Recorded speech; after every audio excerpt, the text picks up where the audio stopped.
As Republicans and conservatives spar over health care, many on Wall Street are wondering what the Trump administration may or may not do about financial regulation, Dodd-Frank. Carol Massar and Oliver Rennick talked to Bloomberg Businessweek economics editor Peter Coy.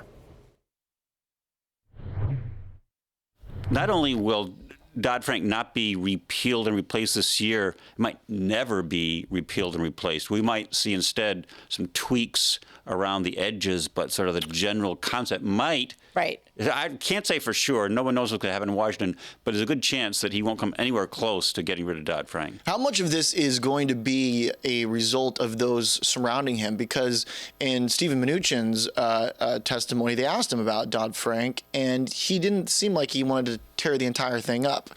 Some of the language from some of Trump's officials seems to not quite be as extreme. Right, and Gary Cohn, of course, is an important advisor coming out of Goldman Sachs, and he sees value in at least some parts of Dodd-Frank while criticizing others. I mean, these people are definitely Wall Street types who don't like heavy regulation.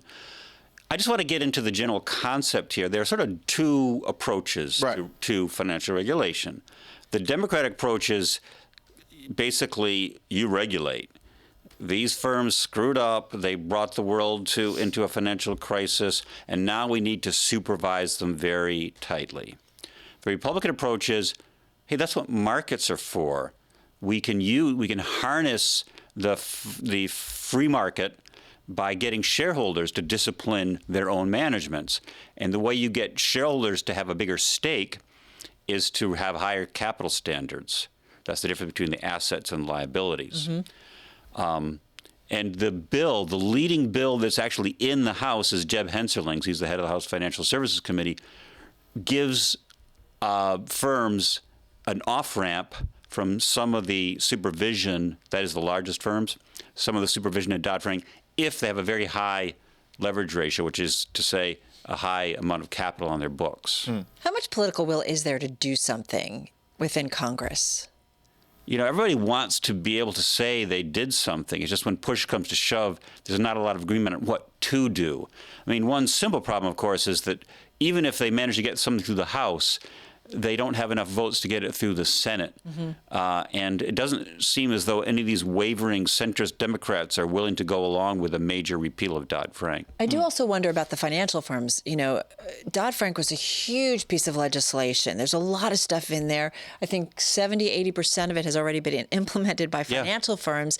You know, whether or not they're willing to start rolling back a lot of things is a big question. That's a very good point. And one of the people I talked to was the head of the Clearinghouse Association, which is a payments group representing the very largest banks, Greg Baer.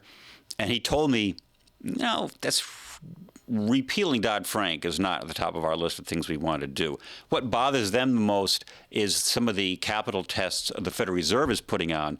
Dan Tarullo, the vice chairman of the Fed, is leaving now. And the hope, I think, of the Clearinghouse and other groups is that if Trump manages to appoint 3 new Fed governors, he might be able to twist the dial more towards easier capital regulation, which would be even more important for the banks than getting rid of Dodd-Frank.